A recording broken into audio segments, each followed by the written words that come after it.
Alright, what's going on, guys? Trev back again, here to bring you another video. This one's going to be doing the first Q&A for this week, leading up to our extended episode for The Walking Dead Season 7. That's episode 4, Service, and this one we're going to start with me giving my thoughts on Negan bringing Daryl to Alexandria.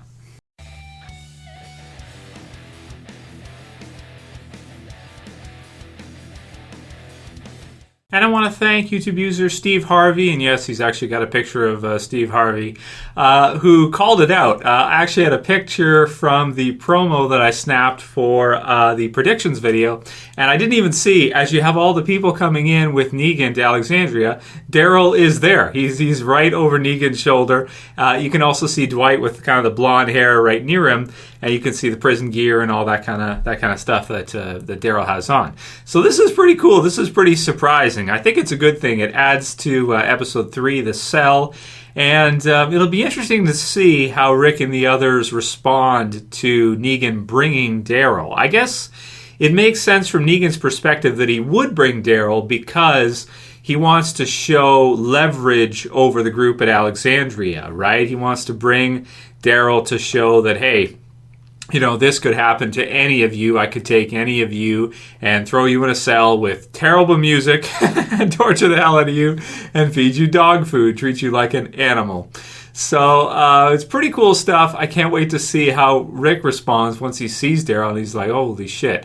You know, he does not look so good, right? This type of deal.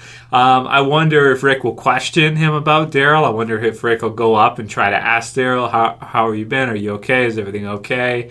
And maybe Rick tells Negan that he has to let Daryl go or something, you know, give him back to us.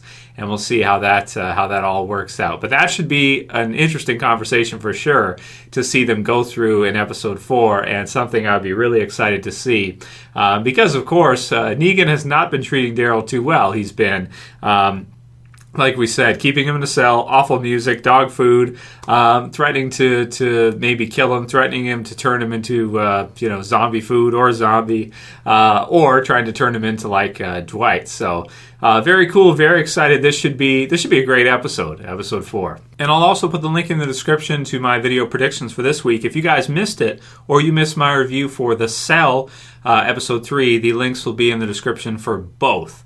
Now we'll go through some different comments and questions that were in the comments for the review, and I'll give my thoughts on some different things here. So we've got Sortee, who says, hey guys, wait, I just thought of something. What if Daryl is going to take Carl's place from the comics? So there are some sequences coming up in the television series which are similar to the comics, where Carl kind of goes after Negan, and it's pretty fun, and it lends to some really great sequences. So maybe we could see that in the TV series if Carl sneaks in the back of the truck or something when they're leaving in the TV series version, just like he did in the comics. But we'll have to see how this whole episode works out. But you know, he's saying here in Cap Sortie, and I agree with this, maybe Daryl will get that part instead. So instead of Negan taking a liking to Carl like he does in the comics and they have a good relationship, maybe Negan will take a liking to Daryl, which we've kind of already seen anyway, right? Tyler Johnson says, hey Trev, do you think Sherry is now the hottest chick on The Walking Dead? I personally do not know. I'm still thinking about it. No, I don't think so. Granted, it's in the eye of the beholder. That's totally up to you and what you think. I don't, you know, not bad, but I don't think so. That's me. David Aldrich says, Q&A Trev, after seeing tonight's episode, if you were in Daryl's shoes, what would you do? Fall in line or keep true to yourself like Daryl did? And man, you guys can write your comment below on what you would do as well.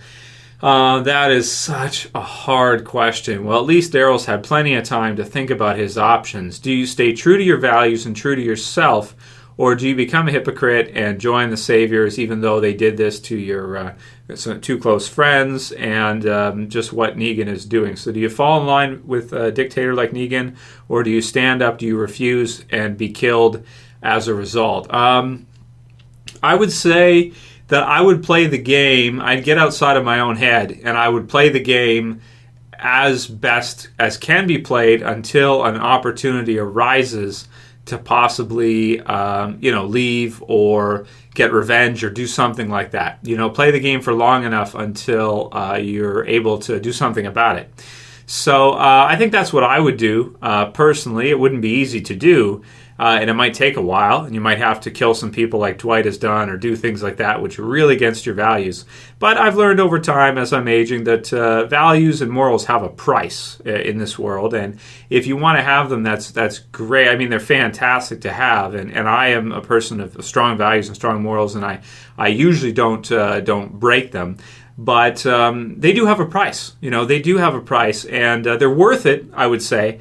But under certain circumstances, if it's life or death, can you really blame him if he doesn't? I mean, it's admirable that he's not, but could you blame him if he did in order to survive? People will do just about anything to survive in that type of circumstances. You don't want to become a zombie, and you don't want to, become a part of Negan's wall in that way.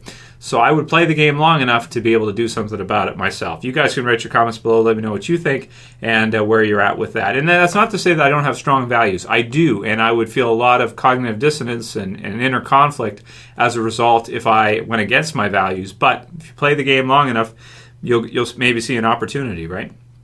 So Kyle Wardale says, pretty sure it was a mercy kill by Dwight on Gordon, not out of anger. I don't know, dude. I've seen a few people say that, but he shoots him in the chest. He does not shoot him in the head. If it was a mercy kill, maybe he would have shot him in the head because then he wouldn't have to live as a zombie. He shoots him in the chest, which to me doesn't look like a mercy kill. It looks to me like he's turned him into a zombie. His fate is going to be awful. His brain, like living as a zombie. That's a pretty bad fate to put someone in. I don't see that as a mercy kill based on the results at the end. Jay Morris says, Q&A question, Trev, do you think there will ever be a zombie show as big as The Walking Dead? Simple answer, Jay, no. I don't think there ever will be. And actually, I also don't think the show will ever top Season 5's premiere in terms of pure viewership for the U.S. Viewership for the U.S. for Season 5 premiere was over 17 million. This premiere, Season 7, didn't top it. If this didn't do it, then I don't know if they'll ever have an episode that will. I mean, I hope they will, but I just don't think so. I think The Walking Dead is as big as zombies are ever going to get, personally. RJ and Paula says, nice haircut, Trev. By the way, where do you live? Episode 3 is not out yet here in California. Well, thanks for the compliment on the haircut. Some people ask me why. Just because the long hair is too difficult to manage. And because my hair color is not black, I dyed it black for Negan, and now it's like Negan's here. We're into the regular swing of things.